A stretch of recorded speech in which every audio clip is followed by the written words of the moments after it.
YCP నేతలు హత్యా రాజకీయాలకు తెరలేపారని రాష్ట్ర కొప్పల వెలమ కార్పొరేషన్ చైర్మన్ పీవీజీ కుమార్ సంచలన ఆరోపణలు చేశారు. కింతాడలో జరిగిన మీడియా సమావేశంలో పీవీజీ మాట్లాడుతూ ప్రజలందరూ సంక్రాంతి పండుగను ఆనందంగా జరుపుకుంటుంటే వైసీపీ నాయకులు మాత్రం ప్రశాంత వాతావరణాన్ని చెడగొట్టి ప్రజలను భయభ్రాంతులకు గురి చేస్తున్నారని మండిపడ్డారు. తుని నియోజకవర్గం అల్లిపూడిలో టీడీపీ బీసీ నేత లాలం బంగారయ్యను అతి కిరాతకంగా హతమార్చడంపై పీవీజీ కుమార్ ఆగ్రహం వ్యక్తం చేశారు. అధికారం కోల్పోయామన్న కక్షతోనే వైసీపీ శ్రేణులు ఇలాంటి దాడులకు పాల్పడుతున్నాయని రప్పారప్పా అంటూ పిలుపునిచ్చి మరీ దాడులను ప్రోత్సహిస్తున్నారని ఆయన విమర్శించారు. ఈ సందర్భంగా గత 5 ఏళ్ల వైసీపీ పాలనలో బీసీలకు జరిగిన అన్యాయాన్ని ఆయన ఏకరువు పెట్టారు. బీసీలంటే వైసీపీకి ఎందుకంత గిట్టదని పీవీజీ కుమార్ ప్రశ్నించారు. రాజ్యాంగం ఇచ్చిన 34% రిజర్వేషన్లలో కోత పెట్టి ఏకంగా 16,800 మంది బీసీలను పదవులకు దూరం చేసిన ఘనత జగన్ రెడ్డిదేనని ఎద్దేవా చేశారు. బీసీ సప్లార్కు చెందిన 1,00,000 కోట్ల నిధులను దారి మళ్లించి ఆదరణ పథకాన్ని రద్దు చేసి బీసీల కొట్టారని ధ్వజమెత్తారు. వైసీపీ పాలనలో జరిగిన వరుస హత్యలను పీవీజీ కుమార్ ఈ సందర్భంగా గుర్తు చేశారు.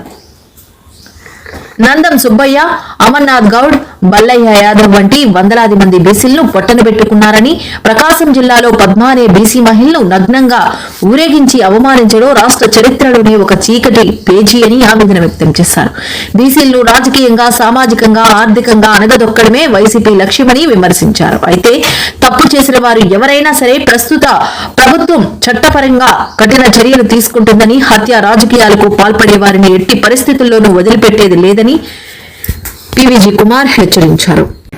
అల్లిపూడిలో తెలుగుదేశం పార్టీ నాయకుడు, బీసీ నాయకుడైనటువంటి లాలం బంగారయ్యని అతి కిరాతకంగా వైఎస్ఆర్ పార్టీ నాయకులు హత్య చేయడం మేము ఖండిస్తూ ఉన్నాం.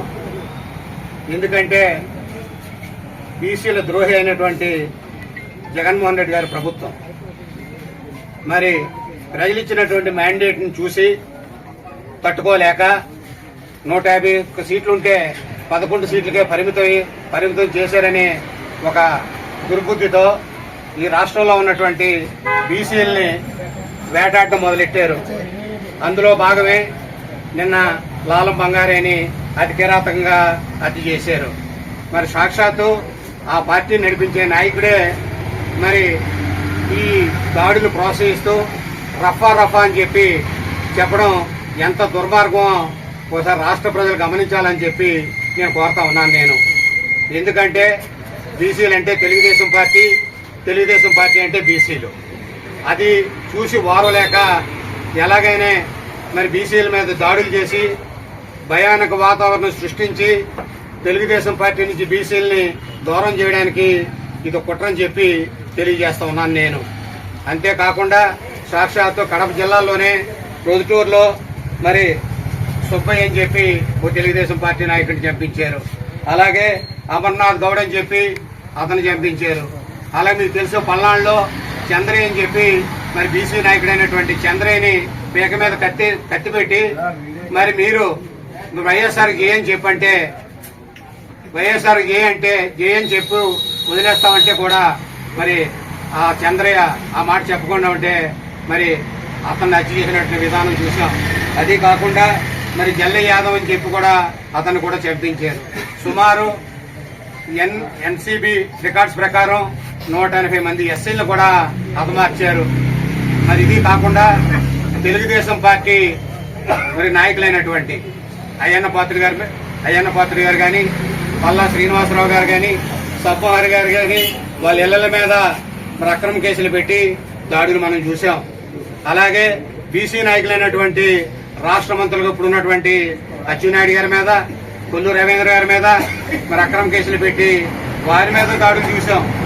మరి అలా కాకుండా మహిళా నాయకులైనటువంటి ఆదిరెడ్డి భవానీ గారు కానీ, మరి గౌతు శిరీష్ గారిని కానీ, పంచమర్తి అనురాధ గారిని కానీ మరి అక్రమంగా కేసులు పెట్టి ఇబ్బందులు పెట్టిన వైనం చూసాం. ఇవన్నీ కూడా మరి బీసీల మీద వ్యతిరేకతతో ఈ గతంలో పనిచేసినటువంటి వైఎస్ఆర్ ప్రభుత్వం మరి ఉన్నదన్నది మీ అందరికీ తెలుసు.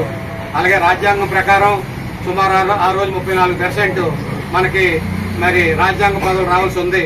మరి వీరు రావాల్సత్యం వల్ల వీరు సరైనటువంటి జాగ్రత్తలు తీసుకోకపోవడం వల్ల సుమారు 16,000 మంది పైచులుక బీసీ నాయకులకి ఆ రాజ్యాంగ పదవులు ఆనాడు దక్కలేదు. మరి బీసీల ద్రోహి ఎవరైనా ఉన్నారు అంటే ఈ రాష్ట్రంలో వైఎస్ఆర్ పార్టీ అని చెప్పి తెలియజేస్తా ఉన్నాను నేను.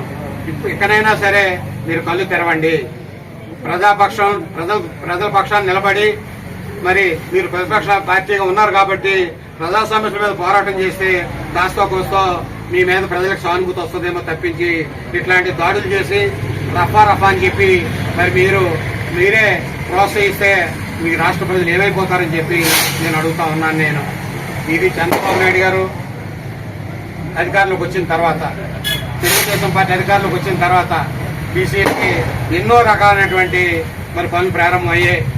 మరి గతంలో 5 సంవత్సరాలుగా బీసీలకు ఇవ్వాల్సినటువంటి ఆదరణ పథకం కూడా దాన్ని కూడా పడుకోబెట్టేశారు, అది కూడా ఇవ్వలేదు. మరి మళ్ళా మనం గవర్నమెంట్ రాగానే బీసీలకి ఆదరణ పథకం స్టార్ట్ అవబోతా ఉంది. మరి బీసీలకు ఆదరణ పథకమే కాదు, మరి బీసీ లోన్లు కూడా ఇవ్వబోతా ఉన్నాం. రేపు రాజ్యాంగం ప్రకారం బీసీలకు ఏమైతే వాటా ప్రకారం వస్తుందో అవి కూడా ఇవ్వబోతా ఉన్నాం.